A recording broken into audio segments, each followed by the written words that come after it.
Bonjour et bienvenue sur France 24. Notre invité aujourd'hui est Yuri Latortue. Il est ancien président du Sénat en Haïti. C'est une des chevilles ouvrières du mouvement d'opposition au président Jovenel Moïse. Il est avec nous depuis Port-au-Prince. Merci d'être avec nous. Un plaisir d'être avec vous. Alors depuis plusieurs semaines, une vague de contestation s'est levée contre le président. Lui affirme que son mandat à la tête du pays court jusqu'au 7 février 2022, mais selon l'opposition, son mandat de 5 ans a pris fin le 7 février 2021. Alors c'est un désaccord né du fait que Jovenel Moïse avait été élu lors d'un scrutin qui a été annulé pour fraude, puis finalement réélu un an plus tard.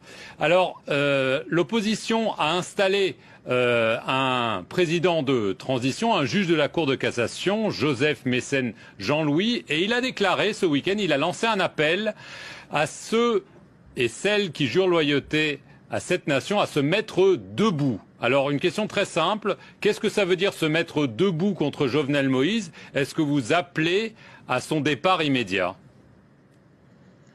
Oui, se mettre debout, c'est dire premièrement que le mandat de Jovenel Moïse est arrivé à terme depuis le 7 février 2021 et que le président Jovenel Moïse, le président de facto, il veut rester au pouvoir. Et l'opposition s'est dit qu'il nous faut ce gouvernement de transition avec le président Mécène pour pouvoir faire repartir Haïti. Premièrement, eh bien, continuer avec les procès de Petro-Caribé. Petro-Caribé, c'est ce fonds vénézuélien d'achat à crédit du pétrole qu'on a découvert dans les rapports du Sénat qui ont été gaspillés. Continuer avec les procès des crimes de sang perpétrés dans les différents quartiers populaires. Organiser cette conférence nationale pour que les Haïtiens puissent dialoguer et poser les vrais problèmes du pays et réaliser des élections honnêtes, crédibles et démocratiques. Donc, se mettre debout, c'est pour réaliser cette transition et permettre à Haïti de repartir le pied ferme. Mais est-ce que ça veut dire que c'est pas seulement un mouvement pacifique? Est-ce que se mettre debout, ça peut vouloir aussi dire, se mettre debout et prendre les armes? Non, se mettre debout, c'est un mouvement complètement pacifique. D'ailleurs, c'est pas simplement l'opposition, ce sont tous les secteurs de la vie sociétale. Il y a le secteur religieux, avec l'Église catholique qui a pris position pour le départ du président le 7 février 2021. La Fédération protestante est très puissante en Haïti, qui également, justement, a souligné le départ du président pour le 7 février 2021, le secteur syndical, le secteur des droits de l'homme, le secteur de la société civile. En tout, il faut dire que des milliers, des dizaines de milliers de personnes marchent dans les rues pour réclamer ce départ et mettre sur pied cette nouvelle transition. Le problème, en dehors de l'argument constitutionnel, il n'y a pas de cour constitutionnelle qui puisse trancher quand le mandat s'est terminé, mais il y a quand même les Nations Unies, l'Organisation des États américains, le gouvernement américain qui, eux, valident le calendrier électoral défendu par Jovenel Moïse. Ils affirment que son mandat se termine en 2022. Donc, ils ne sont pas d'accord avec vous. Quelle est votre réaction ? Écoutez, ça m'étonne pour l'ambassade américaine qui a pris position pour le 7 février 2022, alors que les trois plus grandes universités américaines, je parle d'Harvard, de Yale University et New York University, eux-mêmes, ils ont pris position pour dire que le mandat de Jovenel Moïse a pris fin, selon la lecture de l'article 134.2 de la Constitution haïtienne, le 7 février 2022. Et en Haïti, on n'a pas de cour constitutionnelle, mais le Conseil supérieur du pouvoir judiciaire, qui est la plus haute instance du pouvoir judiciaire, a tranché et a dit que le mandat de Jovenel Moïse a pris fin le 7 février 2021, selon la lecture de l'article 134.2 de la Constitution. Mais les États-Unis, l'ONU, l'Organisation des États américains, c'est quand même un sacré camouflet pour vous. Est-ce que ça vous scandalise? Est-ce que vous comprenez pourquoi ils le font? Écoutez, l'attitude de cette communauté internationale a été toujours dictée par l'ancien président Donald Trump. Vous savez que le président Donald Trump a signé une entente avec le président Jovenel Moïse, une entente très simple pour dire que, écoutez, moi, je vais vous protéger contre les manifestations populaires, puisqu'il y avait de grandes manifestations contre le président Jovenel Moïse pour les faits de corruption, pour des faits de malversation.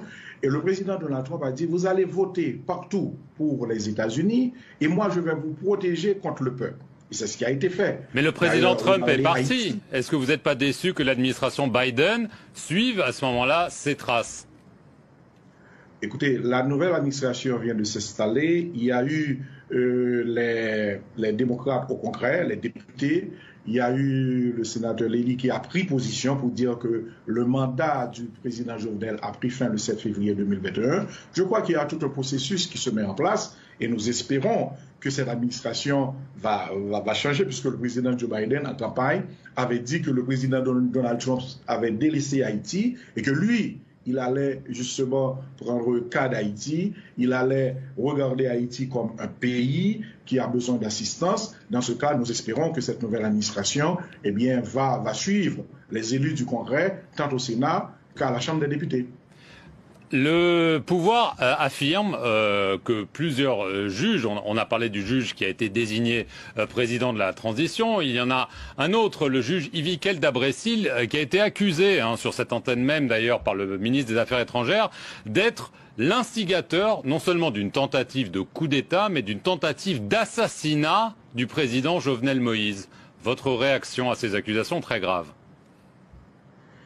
Vous savez, pour cette farce du 7 février 2021, parler de tentative de coup d'État et tentative d'assassinat, écoutez, je crois que c'est tout à fait ridicule. Premièrement, le mandat du président a pris fin le 7 février 2021. Donc, le président ne devait être plus au pouvoir le 7 février. Le 7 février, c'était la date de passation du pouvoir. Maintenant, lorsqu'on parle des juges, on accuse un juge de tentative d'assassinat ou de coup d'État. Vous savez, en Haïti, il y a le CSPJ, qui est le Conseil supérieur du pouvoir judiciaire, qui règle tous les cas des disciplines commis par les juges. S'il y a quelque chose, on doit renvoyer ce juge par devant le Conseil supérieur du pouvoir judiciaire. Il ne revient pas au président de mettre les juges à la retraite, de révoquer les juges, de procéder à leur arrestation. Ce sont des accusations mensongères? Ce sont des accusations mensongères et ces accusations, même s'il y en avait, devaient être transférées au ministre de la Justice et le ministre de la Justice devait envoyer ces cas devant le CSPJ.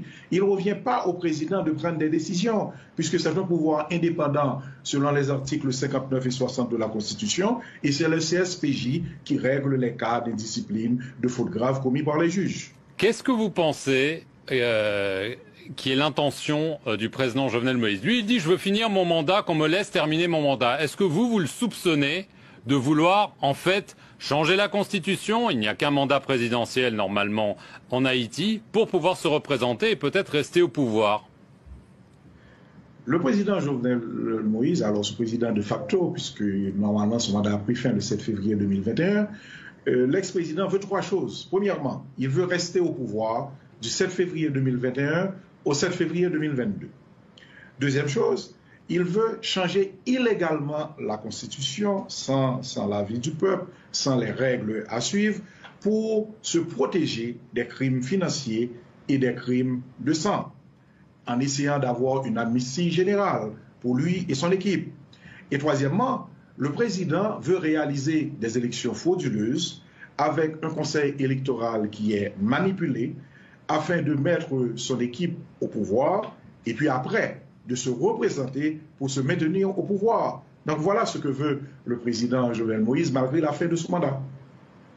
Donc comment est-ce que vous le qualifieriez? Vous avez parlé de crime. Est-ce que pour vous c'est un criminel, un dictateur, les deux, autre chose? Il y a plusieurs crimes commis par le président Jovenel Moïse. Premièrement, il y a eu des crimes financiers.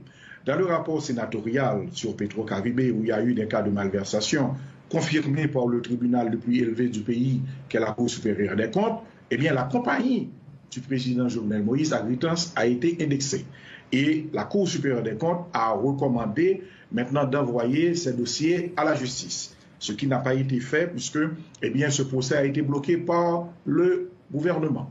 La deuxième chose, pour les crimes de sang, Vous savez que le gouvernement, l'ex-président Jovenel Moïse, il a armé les gens dans les quartiers populaires. Et maintenant, on a toute une série de gangs dans ces quartiers.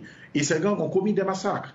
Par exemple, les massacres de la Saline, où plus d'une centaine de personnes ont été assassinées, les massacres de Bel-Air. Donc je crois que aujourd'hui, l'opposition demande les procès pour ces crimes financiers et les crimes de sang. Et est-ce que vous pensez que c'est un dictateur qui se présente comme un démocrate, mais qu'il fera tout pour s'accrocher au pouvoir, y compris recourir à la force? Vous savez, le dictateur, c'est celui qui a un pouvoir personnel et qui élimine toutes les institutions démocratiques. La démocratie se repose sur les institutions.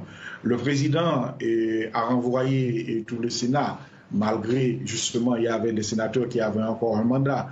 Le président a pris un décret pour éliminer les pouvoirs de la Cour des comptes afin d'empêcher tout contrôle. Le président a mis à la retraite des juges, alors que la Constitution dit que les juges sont inamovibles. Le président a pris des arrêtés pour qu'il n'y ait pas de passation de marché, alors que depuis 2006, tous les marchés de l'État devraient suivre la procédure de passation de marché. Donc, en tout, en Haïti, il n'y a que la présidence, il n'y a que le président Jovenel Moïse, il n'y a plus de contrôle, il n'y a plus de parlement, il n'y a plus de système judiciaire. D'ailleurs, depuis hier, tout le système judiciaire est en grève jusqu'à ce que les lois et la constitution du pays soient respectées. Donc, c'est le président qui gouverne seul avec des décrets, plus d'une cinquantaine de décrets pris en veux-tu, en voilà, sur toutes les questions d'intérêt général et sur toutes les questions du pays. C'est un dictateur. Yuri Latortue, je vous remercie beaucoup d'avoir été sur l'antenne de France 24 depuis Port-au-Prince et merci à vous d'avoir regardé cet entretien. À moi.